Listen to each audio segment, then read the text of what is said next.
Shaolin woke up feeling dizzy, like his head hadn't caught up with the rest of him yet, lagging harder than a bad connection. The nonstop noise around him only made it worse. He frowned, wondering why it was so loud, and looked around, trying to make sense of things. All he could see was a huge hall packed with strangers. As his vision slowly adjusted, he realized just how massive the place was. The entire space looked sleek and futuristic. Definitely not his bedroom, not even close. He stood there completely confused, asking what was going on and who all these people were. The thoughts circled in his mind again and again. This wasn't his home. Had he been kidnapped, or was this some absurdly realistic dream? Then something stirred in his memory. He pressed a hand to his head as it resurfaced, recalling that it had all started with a letter. Shaolin had graduated not long ago. Instead of jumping into a typical job, he spent his time gaming under the name God Shah. Known for turning matches around at the last second like some last-minute miracle worker, his fans loved it. The control, the timing, the almost smug certainty in his plays until he found something more stable. He made money by boosting accounts in games. After finishing another match and announcing he was done for the day, he stretched in his messy room. His life was simple, snacks within arm's reach. His phone never far and endless gaming sessions. His father, however, wasn't impressed. The man had angrily said he couldn't believe he ended up with a son like him. Real supportive, that one, wanted to prove he wasn't as useless as they thought. Shaolin moved out, determined to show he just hadn't found the right path yet. But less than 2 days after moving, things got strange. Late one night, someone knocked on his door.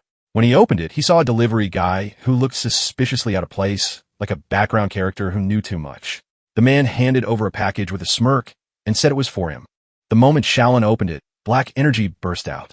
A glowing system screen appeared, informing him that he had been accepted into Dawn Academy as a preparatory freshman.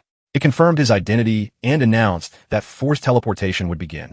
Before he could react, the letter disappeared, and he realized he'd been dragged into something he definitely hadn't signed up for. Now, back in the hall, Shaolin was still trying to process everything.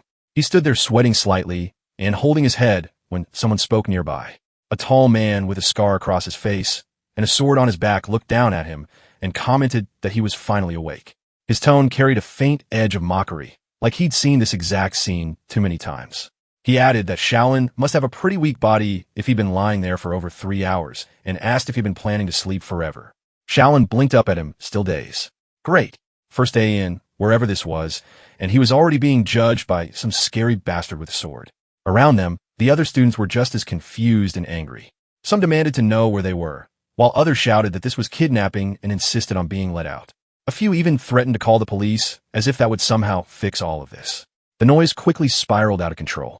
The scarred man looked fed up. He clicked his tongue and grabbed his sword. In one swift motion, he drew it.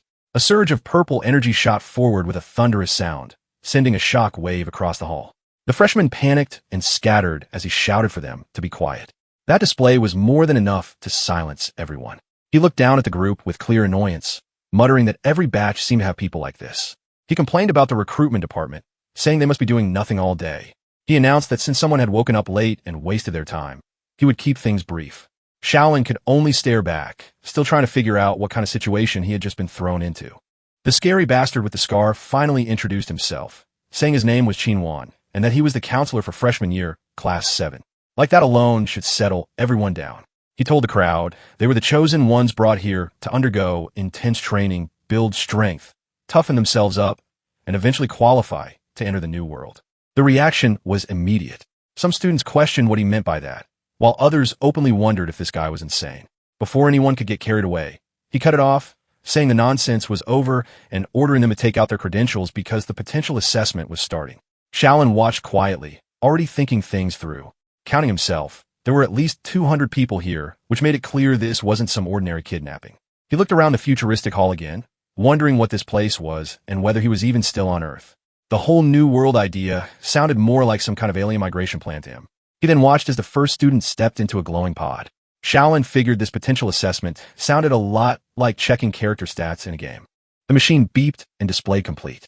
Qinwan glanced at the result and immediately dismissed it, saying a total attribute value of 24 was trash and telling them to move on. The next student did slightly better. Qin Chuan admitted 32 points looked decent and even showed a hint of excitement, but it faded quickly. He complained that the overall average was still too low and that only 1 or 2 people were worth noting. He muttered about reporting this to the principal and told the recruitment department to stop picking people out of a garbage dump before calling the next person. When it was Shaolin and LT, Unk and GT's turn, he stepped into the pod and the machine started beeping, but it didn't stop. Seconds passed, then more. While everyone else had finished in under 10 seconds, he had been standing there for nearly a minute. Even Xinhuan began watching more closely, clearly expecting something unusual. Finally, the machine gave a loud beep complete. Shaolin let out a breath, thinking it was over. Xinhuan called him over to check the results, and the moment he saw the screen, his expression changed completely. The system displayed name Shaolin. Strength, 2, Agility, 2, Intelligence, 2, Constitution, 3. Xinhuan stared, then muttered in disbelief that the total was 9. He covered his eyes, saying he hadn't seen stats this bad since his own early days at Dawn Academy. He turned to Shaolin and called him a rare piece of trash, saying it was the first single-digit start he had ever seen. Shaolin felt his temper rise and thought that if Xinhuan was so capable, he might as well send this trash back home. Xinhuan simply sighed, disappointed that his brief anticipation had turned into what he called a true loser. Standing there, Shaolin heard that word echo in his mind. It brought back memories of his family looking down on him.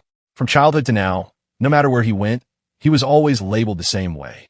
A faint purple glow flickering in his eyes, wondering if he really couldn't escape that label. Even here, Xinhuan held up a gold identity nameplate and said that with those attributes, entering the test would be suicide, and giving it to him was a waste. He tossed it aside carelessly. Shaolin caught it. He straightened and said that whether he was a loser or not wasn't decided by a single number, adding that he would try it himself no matter what. Xinhuan smirked and said he would be waiting to see how reality hit him, warning him not to lose his nerve during the test.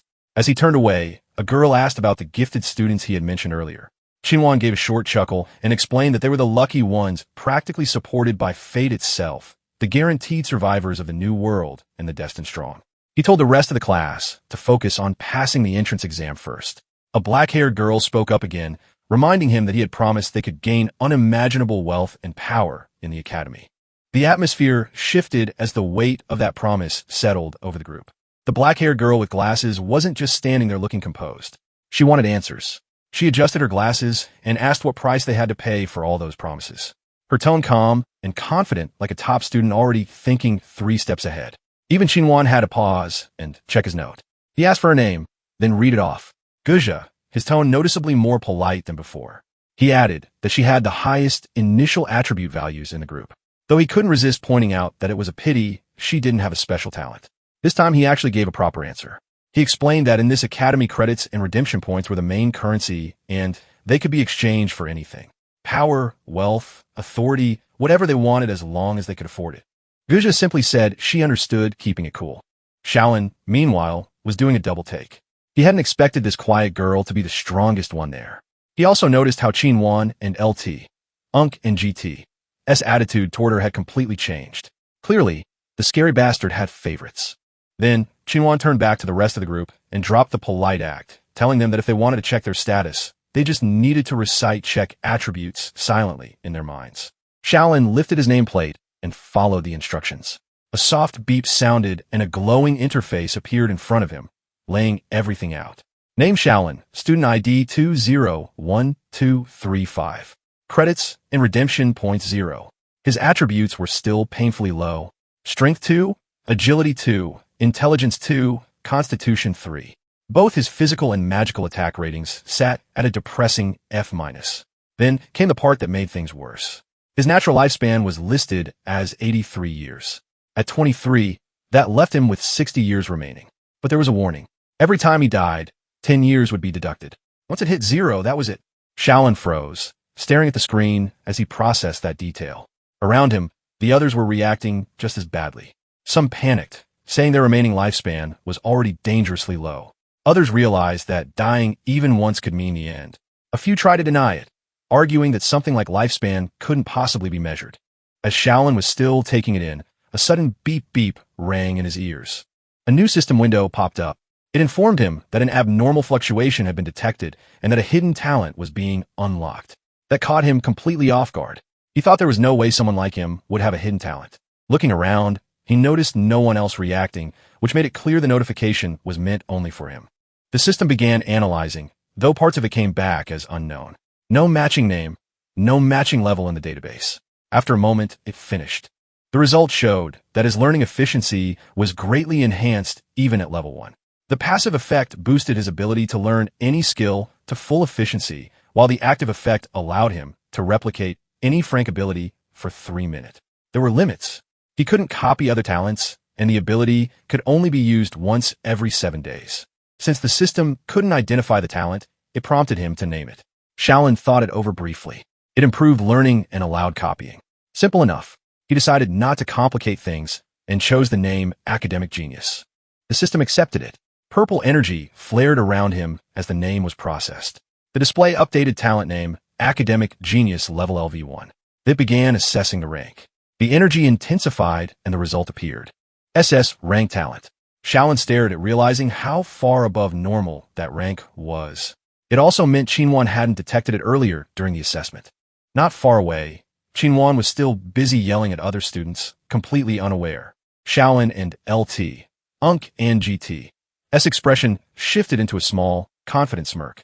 He thought that an SS class talent might be exactly what he needed to survive here. The label of loser didn't seem so fixed anymore. In his mind, Godshao was back in play. The student with only 9 years left was visibly panicking, doing the math in real time and not liking the result. He asked what that lifespan actually meant, wondering if losing 10 years per death would just drop him straight to 0. He even asked if this whole thing was some kind of bug. Qinwan didn't bother explaining gently. Instead, he smacked the guy on the head and called him an idiot, making it very clear that yes, if he only had 9 years left, dying once would mean immediate permanent death. Then surprisingly, he said they were stupid for thinking this was bad news. He explained that outside the academy, people lost lifespan every year just by living, and once they died, that was it. No second chances. But here, lifespan wasn't just a countdown. It was a resource, a currency, something they could earn back. By completing missions and exchanging points, they could increase their strength and recover lost years. He pointed out that power, knowledge, wealth, and even lifespan were all within reach. In theory, as long as someone had enough credits, eternal life wasn't impossible. Guja adjusted her glasses and asked whether this rule applied everywhere or only inside the academy. Qinwan answered that once they became students, the rule would apply as long as they were on Earth. Then he abruptly ended the discussion, announcing that the entrance test was starting and ordering everyone to stay where they were. A system prompt appeared, stating that teleportation was being prepared and that a countdown had begun. The numbers ticked down, 3, 2, 1. As it hit 0, purple flames erupted across the hall, swallowing the students in a flash of light. In an instant, they were gone. Qinwan was left standing alone in the now empty hall. He clicked his tongue and muttered that this batch didn't have a single talented student, complaining that his evaluation score would probably suffer. He rubbed his head, clearly irritated by his luck. Then a loud laugh echoed through the hall. A man in a black t-shirt and camo pants walked in, casually smoking a cigar. He greeted Qinwan loudly and started bragging that his own class had produced 2 talented students, 1A rank and 1B rank, and even someone with initial stats over 40. Qinchuan dismissed the bragging, saying stats alone didn't mean much, and that talent was what really mattered. He mentioned hearing a rumor about a double S-rank freshman from Eagle Country the previous year. The other counselor laughed it off, saying that rumor had already been debunked since there was no record of it in the central database. He added that even S-rank talents were extremely rare. Qinwan agreed, remarking that there couldn't be many in the world, completely unaware that an SS rank anomaly had just been sent into his own test. Meanwhile, deep inside the goblin nest, the air was thick with a sickly green fog. The students reacted immediately, gagging and covering their noses as they complained about the smell. Shaolin stood among them, noticeably less affected, focusing instead on his system screen. The mandatory mission was straightforward. Escape the forest within 1 hour and reach the safe zone. The reward was 10 credits and 100 exchange point. There were also optional missions. Kill 5 goblins or take down the Goblin King for higher rewards. To prepare them, the system distributed a pre-student tent exclusive gift pack, each containing a random weapon. Then another notification appeared, clarifying that there would be no death penalty during this test. The mood shifted instantly. The earlier panic gave way to excitement now that dying didn't carry consequences. Shaolin opened his gift pack and received a novice staff with an F-rank magic rating. It came with a skill called Energy Ball, which consumed mental power. At the same time, he unlocked basic wand mastery. He observed that the system felt very similar to the games he used to play. Skills, stats, progression, all of it. Gripping the staff, he watched as faint purple energy began to gather at the crystal tip. With that, he seemed ready to start taking things seriously. Shaolin decided to test his new weapon and fired a bolt of purple energy from the crystal tip. The blast hit the ground and left behind a small smoking crater. A system notification popped up informing him that his basic wand mastery had gained 2 EXP, bringing it to level 1 with 2% progress. He quickly realized that actually using a weapon increased experience point, with his SS rank talent boosting his learning speed. He figured he could level skills much faster than everyone else. Then reality kicked in. A sharp pain shot through his head, making him grit his teeth. He realized his stats were too low. His mana pool was tiny, and he couldn't sustain this kind of casting. A warning appeared, stating that his current mana was insufficient, and he couldn't use Energy Ball anymore. Nearby, a muscular guy was swinging a massive blade like a maniac. He loudly bragged that he had unlocked basic heavy sword mastery, and that each swing gave him 1 EXP point. Shaolin observed that using a specific weapon unlocked its corresponding skill. For a moment, he considered that if simply swinging a weapon granted experience, they could just stay here and grind endlessly. But he dismissed that idea just as quickly. Random swinging wasn't efficient, and the stamina cost for normal people would be too high. The time limit on the mission clearly existed to prevent that kind of behavior. He concluded that switching to a physical weapon might be a better choice for now. Just then, someone approached him. Guja spoke up, asking if he wanted to trade weapons. She admitted she didn't know much about games, but she understood that magic came with a cost, likely tied to mental power or intelligence. She believed the wand suited her better and implied that Shaolin might need something more practical. Shaolin introduced himself, and they agreed to exchange weapons. He handed over the staff and received a novice dagger in return. A system message confirmed the weapon, noting its frank physical attack, and that he had already unlocked basic dagger mastery at level 1. He tested the dagger with a quick swing and found it much easier to handle. He also realized that having a teammate would make passing the test much smoother. He turned back to Guja and started to ask if she wanted to team up. Before he could finish, a loud voice interrupted. Wang Dalin stepped in, confidently suggesting cooperation, but only to Guj Xiaoya. He completely ignored Shaolin, boasting that his strength, constitution, and agility were all above 10 points. He asked if he didn't look like a much safer choice compared to what he called a pretty boy standing nearby. Shaolin muttered under his breath that high stats weren't everything. Guja looked at Wang Dalin for a moment, then calmly said she wasn't interested and walked away. The surrounding students reacted instantly, laughing at the rejection. Wang Dalin's face turned red as he snapped his head around, looking for someone to blame.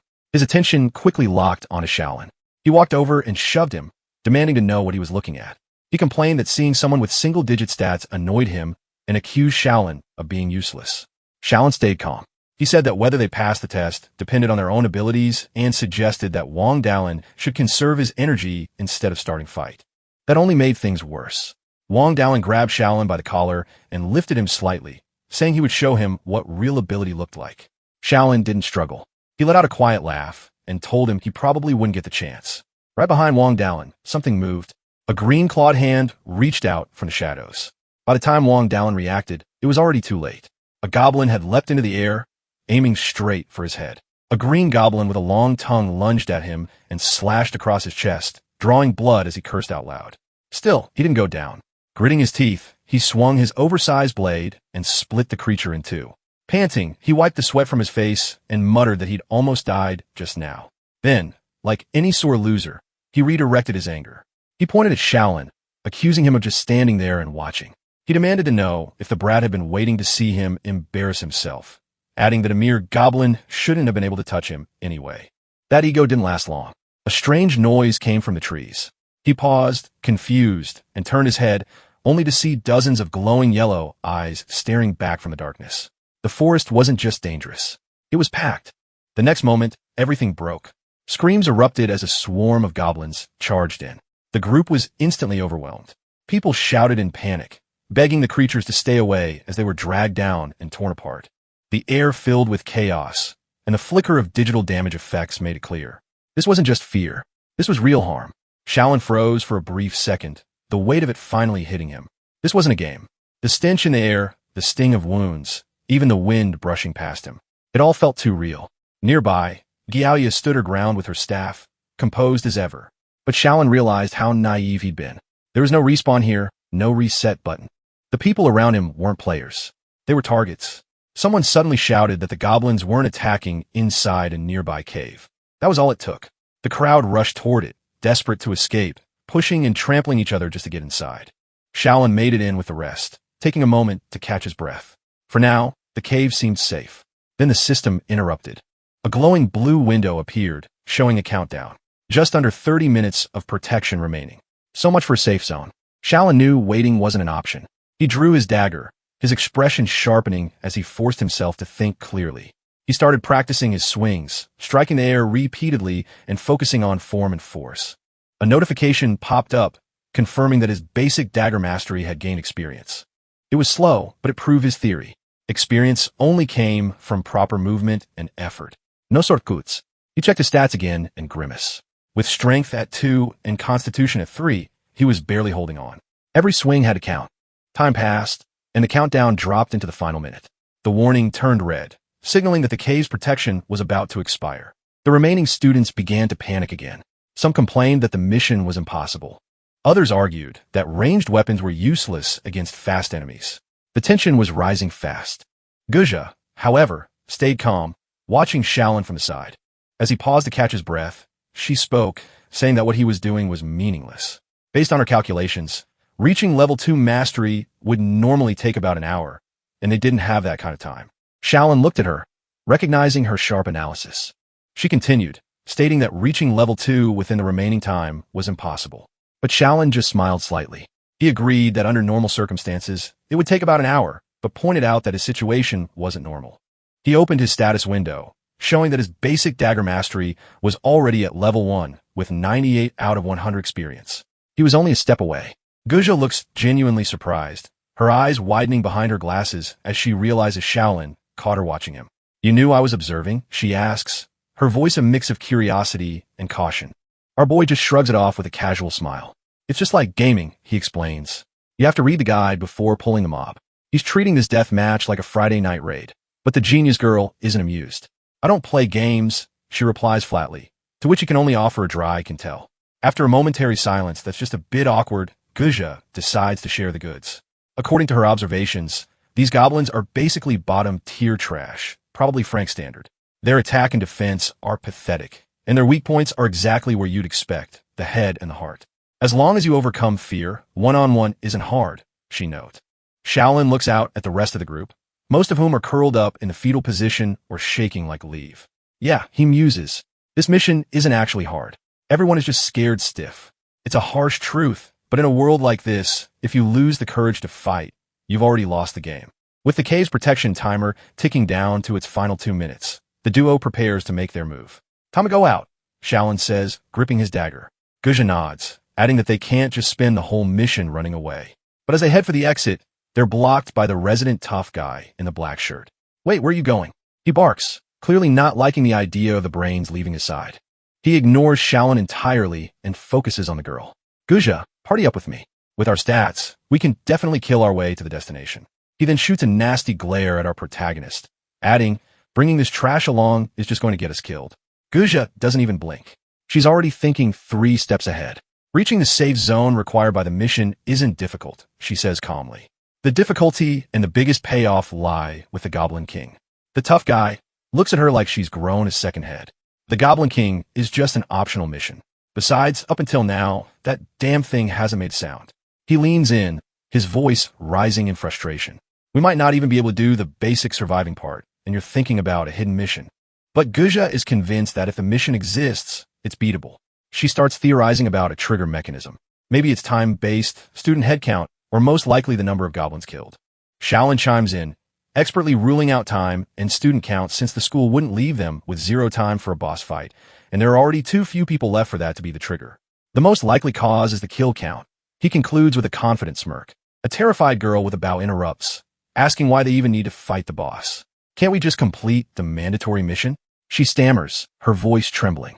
Shaolin turns to the group, his expression turning serious, because there's no penalty for losing this test, but winning is a huge profit. He argues to him, running away isn't survival, it's a huge loss. He asks them if they really think they'll get another chance to earn credits with 0 risk once school actually starts. Since there's a chance to get more credits and exchange points, why not go all out and try? The logic starts to sink in, and even the scared students begin to realize that since they won't really die, they might as well risk it. The tough guy is still trying to play the alpha. "You're really going to listen to this weakling?" He sneers. See clearly who the carry is. My initial stat value is 32. He doesn't even get to finish his brag before Gaia shuts him down. 32 points. That's just slightly better than an average person, she says dismissively. He rages, demanding to know how high her stats could possibly be. She adjusted her glasses, her voice cold and sharp. 46 points. Now, can you please shut up? The silence that follows is deafening. The tough guy looks like he's just swallowed a lemon. And even Shaolin is internally reeling. 46 points. That's fully more than 5 times mine. He thinks, his eyes wide with shock. This girl isn't just a genius. She's a powerhouse. Stepping into her role as the natural leader, she takes command. Those who want to pass the assessment and get extra rewards. Follow my command now. She starts barking out roles. The tough guy with the high stats is stuck on aggro duty at the front, while those with ranged weapons provide support from the rear. Then she looks at Shaolin. He's already got his role figured out. I'll be responsible for roaming and harassing, he says, a clever glint in his eye. And while I'm at it, last hitting the goblins fleeing with low health. He knows his stats are too low for a head-on fight, so he's going to play the scavenger. The group moves out, and the battle begins immediately. D for Daddy. The tough guy roars, swinging his massive blade and cleaving through goblins. Behind him, the archer girl pulls her string taut and lets an arrow fly. It's chaos, but it's organized chaos.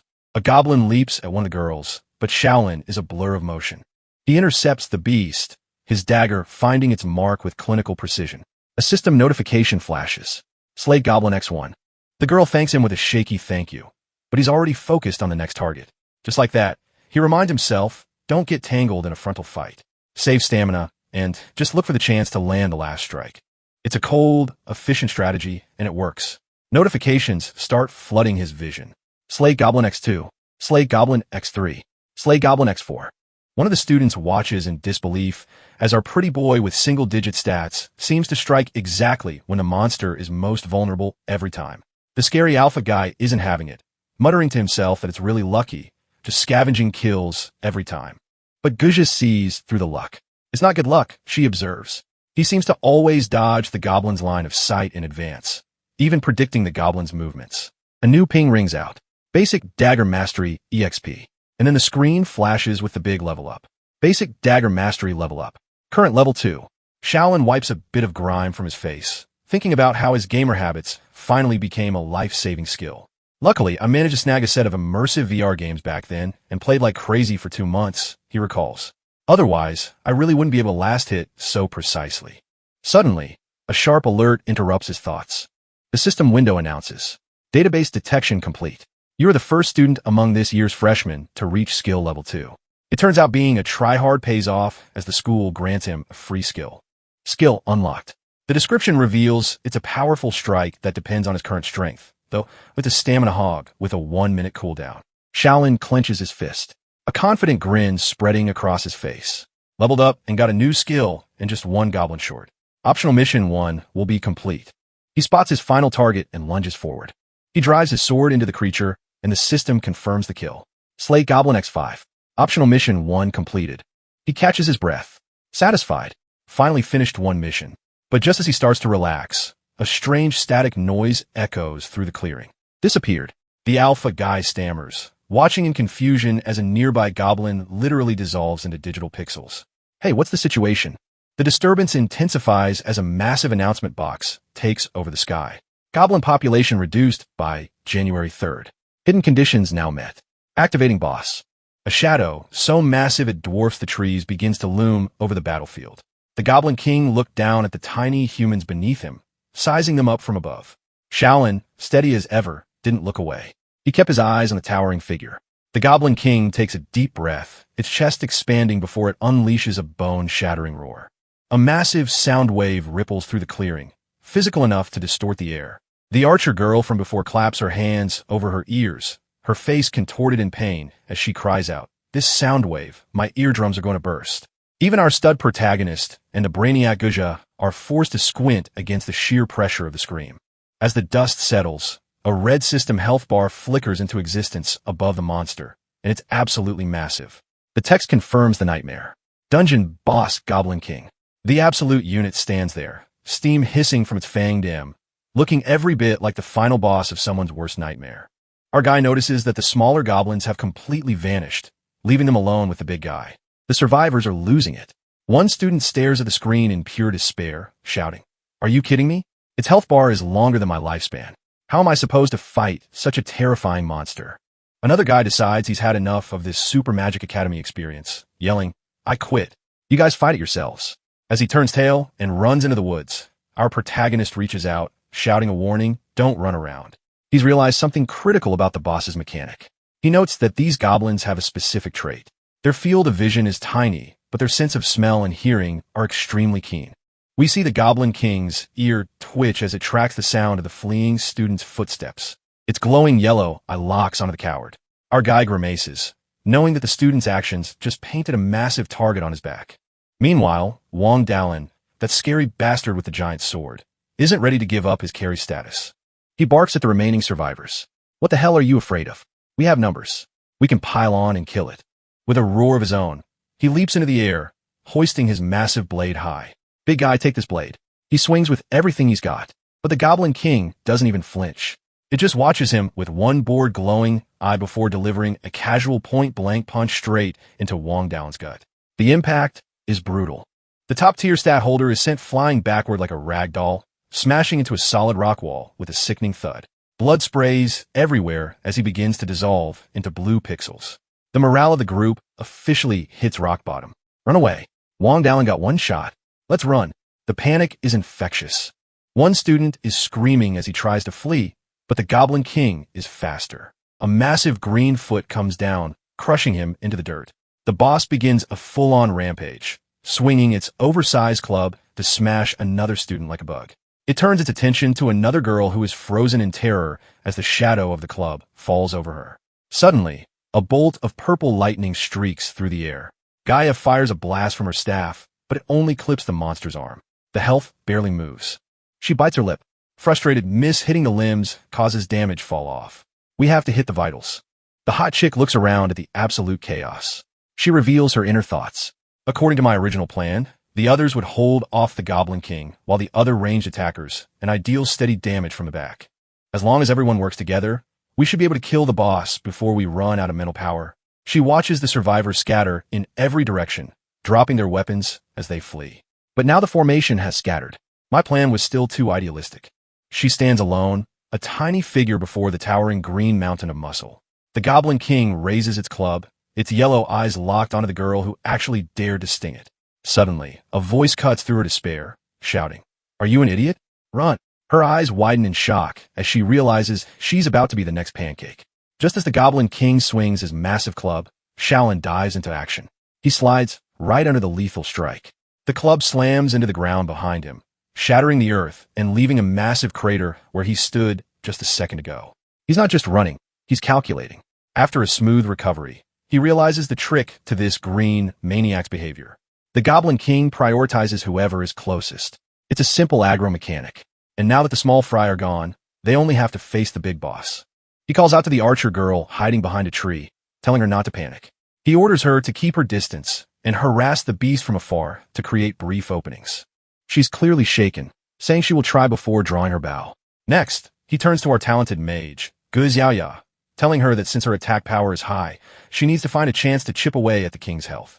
She nods with a serious response and gets to work. The team-up actually starts looking decent. Arrows fly and purple magic blasts streak through the air, raining down on the boss. Shaolin keeps the hype up, telling them to keep it up. But of course, the Goblin King isn't about to just take it. He lets out a deafening roar that shakes the very foundations of the dungeon. The boss slams his massive fists together, unleashing a glowing green shockwave that rips through the ground. Shaolin screams for everyone to watch out, but it's too late. The archer girl is caught in the blast and sent flying with a cry of pain. As the dust settles, only Shaolin and Gusoya are left standing to face the monster. Guja looks pretty stressed, asking Shaolin if just the two of them even have chance. At this point, our guy just gives her a cool look and asks if her blue bar excuse him, her magic power is still enough to fire a few energy blasts. She tells him she's got 2 shots left at most.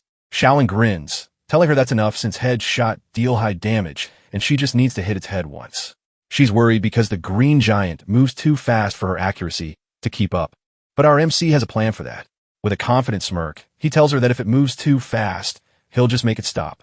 That's when things get serious. A glowing system screen announces the activation of his skill. Scholar. His eyes light up with a mystical violet glow as the system scans the monster, detecting its shockwave skill. It's an F-rank ability that deals impact damage and, more importantly, inflicts a 3-second stun. Shaolin slides forward, reflecting on how he used to be called trash because his talent was useless. But now it's finally his turn to shine on the battlefield. Another screen pops up to confirm the win. Skill copied. He's now packing the boss's own shockwave ability with a 30 SE second on cooldown and a 3-minute duration, and he's ready to show this monster how it's done. Shaolin rushed forward as the Goblin King got ready for its next move. Watching closely, he realized it was about to use its shockwave again. From what he understood, the monster had to slam both hands into the ground to trigger it, while his copied version only needed a weapon strike. Since he was much smaller, he figured his move would come out faster. A system message appeared showing that copy shockwave had been activated. Shaolin swung his sword down at the same time the Goblin King brought its massive hands crashing toward the ground. He had already figured that skills like this could be interrupted, and right away, the collision sent out a violent burst of energy that forced the Goblin King and UNC and GT's arms back. Shaolin slid across the ground and noted that his guess had been right. The Goblin King let out an angry roar. Shaolin reminded himself that he couldn't keep using the skill back-to-back and had to wait for the cooldown. The system showed 22 seconds remaining as the monster kept attacking without slowing down. Out of nowhere, a huge purple blast of magic slammed straight into the Goblin King's chest. The monster let out a loud roar as its health bar dropped. Gusia appeared nearby, leaning on her staff, sweat running down her face. Struggling to catch her breath, she said she couldn't keep going much longer and only had one attack left. At the same time, she couldn't understand how Shaolin had managed to interrupt the Goblin King's skill with stats like his. The system showed the cool down 16 seconds. The Goblin King ripped a massive rock from the ground and threw it. Shaolin barely moved out of the way in time and noted that it was way too close. He realized the next hit wouldn't be something he could avoid. With a small grin, he decided he wouldn't even try to dodge. The Goblin King's fist came crashing down, and Shaolin raised his arm to block it head-on. Gaia shouted his name as the impact kicked up a huge cloud of dust mixed with blue pixel-like energy. When everything cleared, Shaolin was still standing. His arm glowed with that same blue light, and he told her he was fine. The system countdown dropped to 10 seconds. The Goblin King lifted its arms again, preparing another strike. As the timer hit 7 seconds, Shaolin moved straight under the monster, knowing his skill wouldn't work from too far away. At 3 seconds, he jumped up, eyes locked on his sword. He shouted for the monster to stop just as the system showed that the cooldown was complete. Right after that, another message confirmed copy. Shockwave had been activated. A massive purple blast burst out from his strike. He called out to Guja, telling her to take the chance. She didn't hesitate and released her final powerful purple beam from her staff. The attack shot forward and went straight through the Goblin King's head, wiping out the rest of its health. The Goblin King's body started breaking apart into blue pixels. A system message announced that it had been killed, followed immediately by another confirming that the optional mission was complete. Shaolin let his sword drop as he tried to steady his breathing. He said they had finally taken it down, but right after that his legs gave out. He fell forward onto the grass, muttering that this was supposed to be just a safe zone mission. Guja hurried over and looked down at him, clearly worried. As everything faded out, a single thought lingered in his mind, quietly saying that it looked like completion wouldn't be possible. The scene shifted to a sleek, high-tech boardroom. Several people sat around a long, glowing table, as one of them asked if everyone had checked their class's freshman test result. At the head of the table, the Minister of Admissions, a sharp-looking man with a cigarette in hand, said he would go over the summary. He explained that 1,360 students had enrolled this year across 12 classes. Then he broke down the results. 560 students ended up in Frank, 450 in D rank, 200 in C rank, 83 in B rank, and 52 reached A rank. After a short pause, he added that 15 students had achieved Shrank. That got people talking. One woman looked stunned, while a man said that reaching Shrank meant clearing all 3 missions and making it out alive. He wondered if this batch of freshmen was really that strong and asked if many talented students had appeared. A muscular man said his class alone had 2 talented students, while a blonde woman added that her class also had 2, though they were only B rank. The minister confirmed that there were 13 talented students among the freshmen. He put out his cigarette and said this was the strongest batch in the last 10 years, thanking everyone for their effort.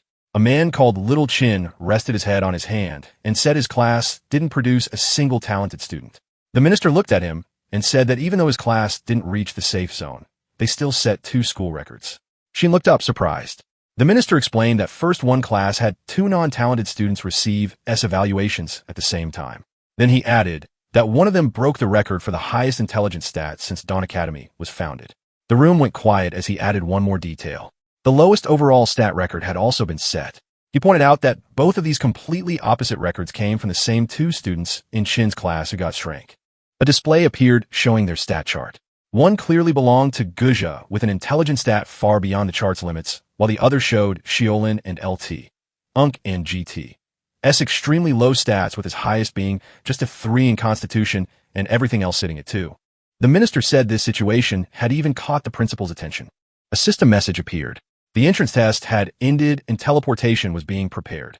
In the next moment, Xiaolin appeared in a clean white hallway. He looked at his hands and said he actually made it, noticing that all his injuries were gone.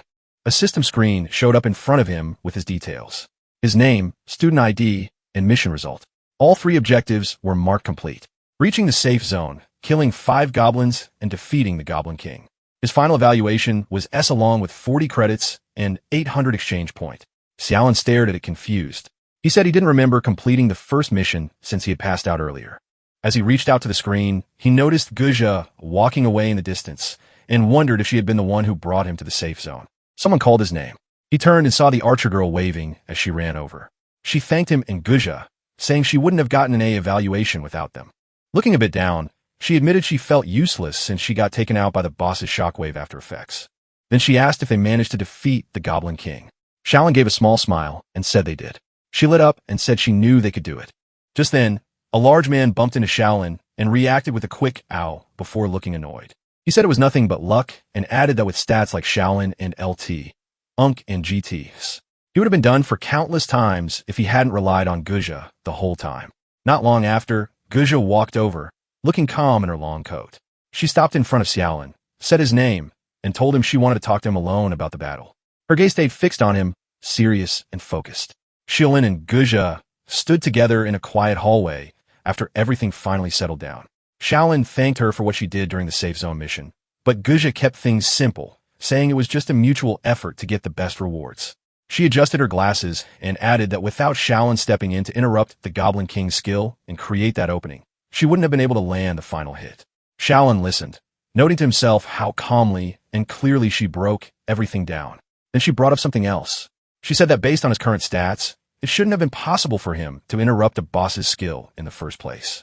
Still, she told him that everyone had their own secrets, and she wasn't planning to dig into his.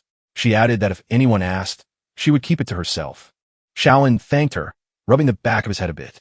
Guja then mentioned that the smart brain system in their nameplates had a communication feature and suggested they add each other as friends. Xiaolin agreed, and she told him to silently say smart brain to bring up the interface.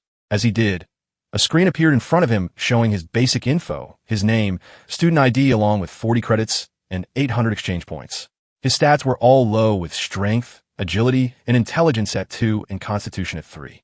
Guja asked for his student ID and he told her. Almost immediately, a notification popped up saying he had received a friend request from her. Xiaolin accepted it and the system confirmed they were now connected. Right then, Qin Chuan's voice echoed through the area, calling for all students who received an F rank to gather at the entrance right away. He then instructed everyone else to open their smart brain maps and head to the central playground.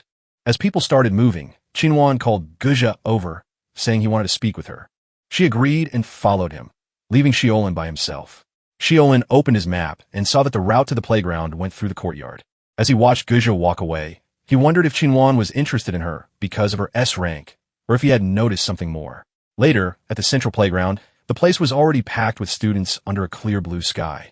Xiaolin looked around at the growing crowd and wondered how something like this would look in the real world with so many people gone at once.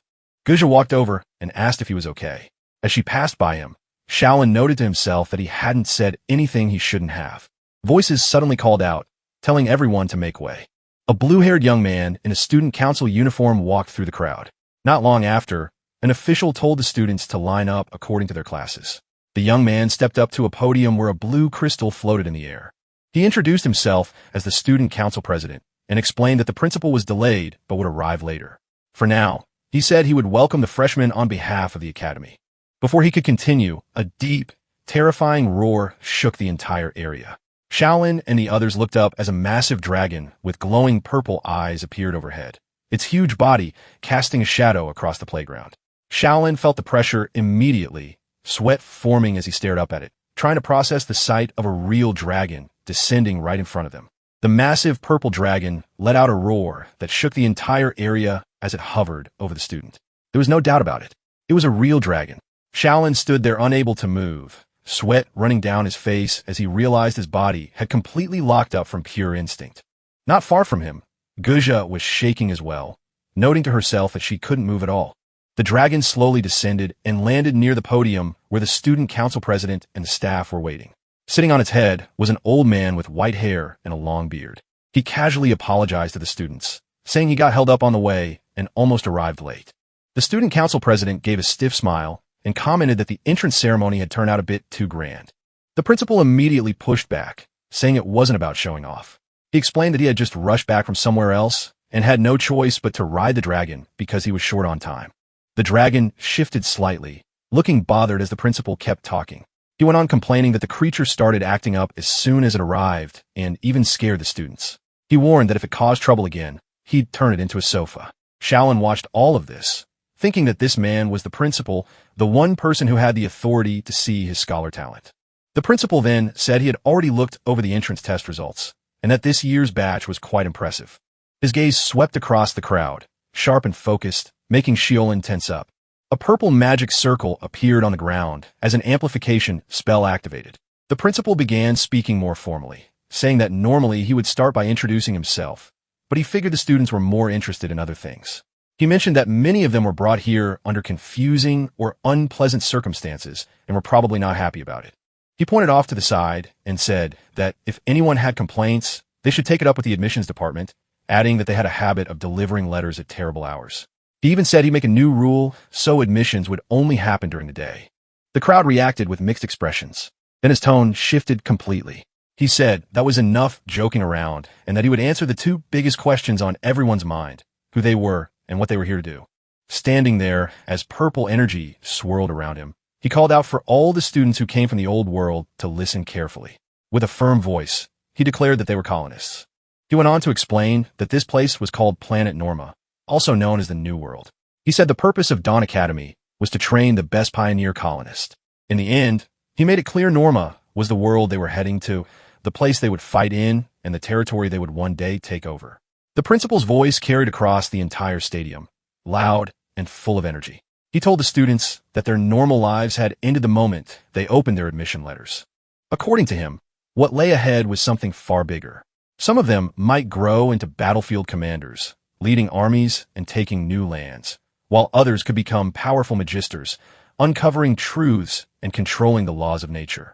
He even mentioned that a few might rise high enough to shape the rules of an entirely new world with a dramatic motion toward the dragon behind him.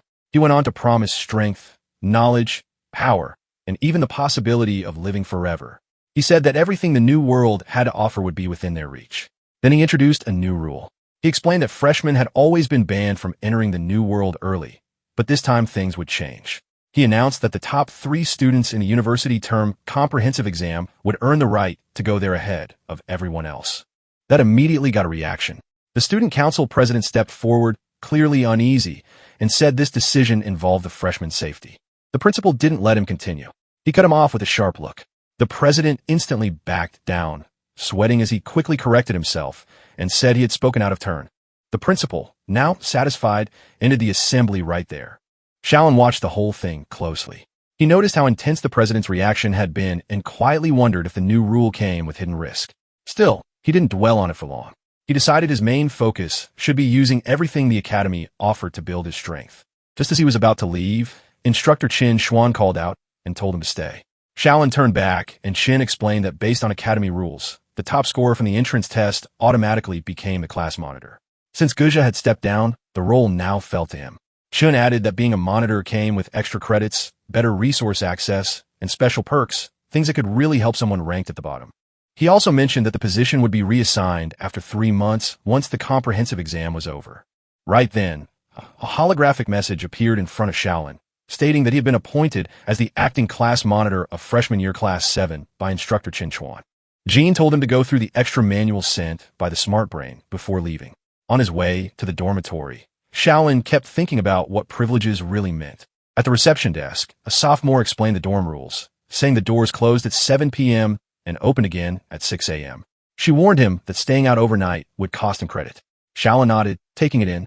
But the moment she checked his ID, her whole attitude changed. She looked surprised and excited when she realized he was a class monitor. When Shaolin tried to downplay it and said he was only an acting monitor, she brushed that off and said no ordinary student would hold that role. She introduced herself as Zhang Tinting and eagerly offered to help him pick up supplies and choose a room. As she handed him a green freshman uniform, she casually mentioned that sophomores wore blue while also chatting more comfortably than before. She guided him to his room, which turned out to be a private one, something only class monitors were given. Regular freshmen had to share. Shaolin took in the space, clearly impressed. Zhang Tinting reminded him not to lose his identity nameplate, explaining that it was needed for entering rooms, buying things, and signing into classes. Before leaving, she added him as a friend and told him he could ask her anything about school life. She waved as she headed off, reminding him to choose his courses carefully. Now, alone, Shaolin started to see how much strength influenced status in this place. He didn't waste time and decided to handle course selection right away.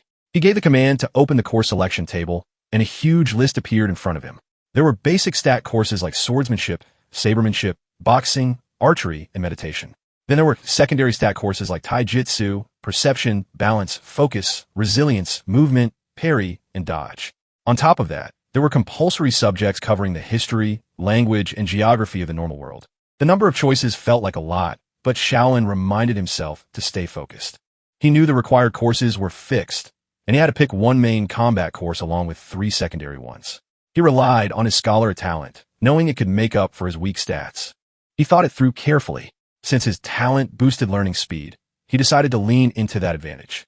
He chose basic swordsmanship for its flexibility, basic TU to help him stay alive in fights, and basic meditation to strengthen his mental focus. Once he confirmed everything, a blue screen appeared, letting him know the selection was complete. The next day, Shaolin showed up at the swordsmanship training ground. He swung his sword at a wooden training post, putting effort into each strike. A system message appeared, showing that his swordsmanship experience had increased. As he kept practicing, he began to understand that the strength of a proper slash came from the waist, not just the wrist. The moment he picked that up, his talent activated. Another notification appeared, saying his learning efficiency had doubled. A faint blue glow surrounded him as he continued training, improving much faster than before. With his talent, Shaolin figured out that the power of a strike came from the waist, not the wrist. Once he understood that key detail, his movements became faster, and he trained with much sharper focus. Before long, his swordsmanship reached level 3, and he noticed that he was progressing at almost twice the normal speed. Nearby, another student dropped to the ground, completely worn out, complaining that his arms couldn't handle it anymore. Watching the scene, the instructor, Chung Na, commented that this year's freshmen were even worse than she expected. She then warned everyone that no one would be allowed to leave until they reached level 3 in swordsmanship. One student started complaining that choosing her class was a mistake and said she was way too harsh. Others joined in, pointing out that it usually took at least 3 hours just to reach level 2. Amid the noise, Shaolin called out to Chung Na, getting her attention. He told her that his swordsmanship had already reached level 3 and asked if he could leave early. Hearing that, Chung Na looked straight at him, clearly not convinced. She asked if he was joking with her. In the training arena, Ching Na called Shaolin over, referring to him as that lucky guy with single-digit stats who supposedly rode his teammates' effort to get an S-rank evaluation. She told him that if he wanted to skip class, he should at least come up with a better excuse, making it clear she didn't believe he had reached level 3 that quickly. Shaolin stayed relaxed and told her the data panel could confirm it, even suggesting she check it herself. Ching Na let out a dismissive laugh, saying there was no need to look at boring data. With a faint smirk, she decided to handle it her own way. A red system warning suddenly appeared, announcing that the substitute teacher, Ching Na, had activated Heil teaching permissions. Blue digital code spread through the air and the surroundings began to distort. Another notification followed, informing everyone that the all-system training simulation arena was about to open and telling students to get ready. Shaolin looked around as the training ground faded away. In its place appeared a dark, empty wasteland covered in piles of skulls and bones. Ching Na now stood there in dark armor that looked like it was made from bones. She told him that instead of staring at numbers, it made more sense to test things in real combat.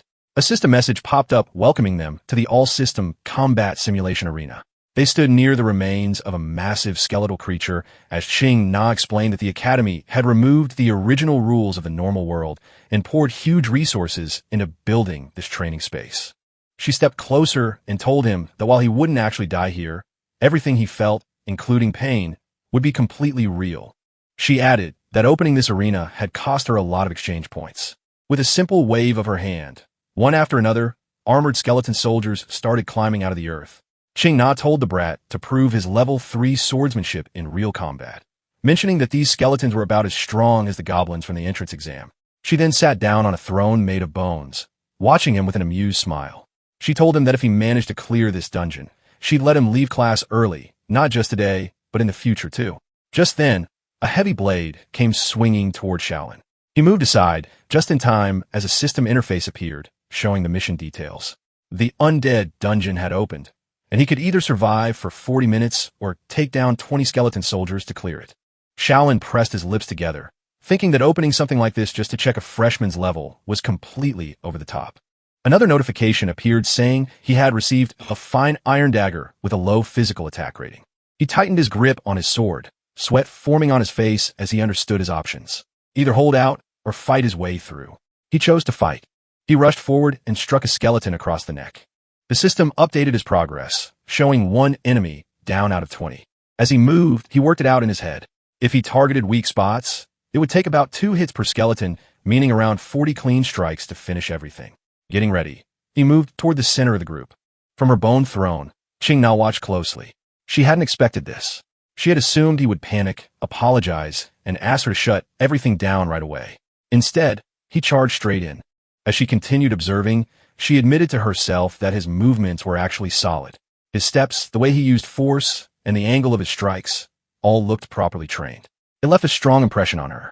She admitted to herself that he was better than the others, but also noticed that his base stats were still quite low. Then she realized he had chosen swordsmanship and meditation classes to improve those stats.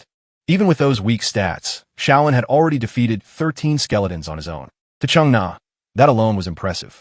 The timer showed 28 minutes remaining, but his stamina was starting to drop, and he ended up taking a hit to the back from one of the skeletons. Seeing that, Ching Na said that was enough and told him to face reality, adding that there was no way he could win like this. She told him to give up and follow her instructions, but Shaolin stayed on his feet, still ready to continue. At that moment, a new skill called Heavy activated in his system. With a single swing, he took out several skeletons at once, pushing his count up to 16. Chung and AR reacted with surprise and wondered how he suddenly gained a skill like that. Shaolin kept going. He used the attack again and cleared the remaining enemies one by one until all 20 skeletons were defeated. With the last one down, the challenge was complete.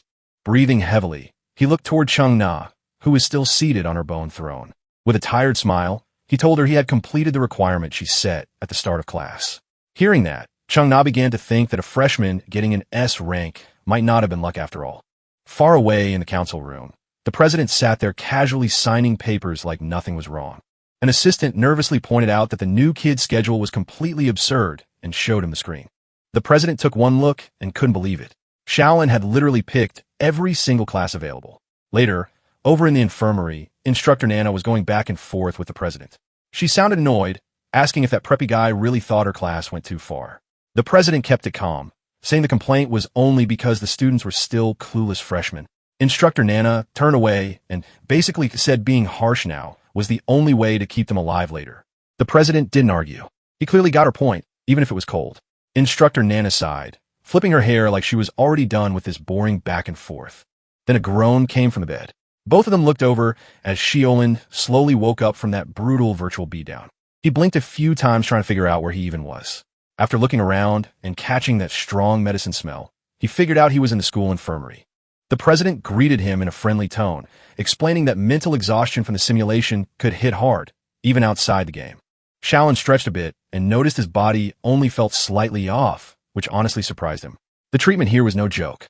The president smiled, pointing out that Shaolin's recovery speed was kind of insane. The president told Instructor Nana to leave the room immediately. She stomped her foot and complained that he was seriously abusing his authority, sounding clearly annoyed. Then she turned away, slammed the door behind her, and marched down the hallway.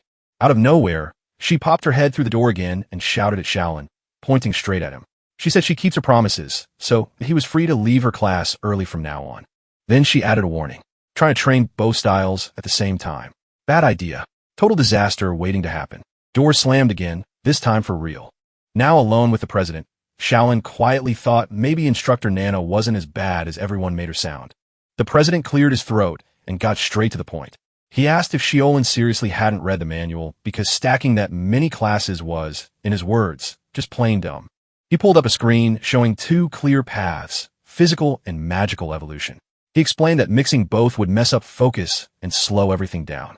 Shaolin admitted he already knew that. Sure, being decent at everything early on could help in fights, but long-term it would take way more time and effort.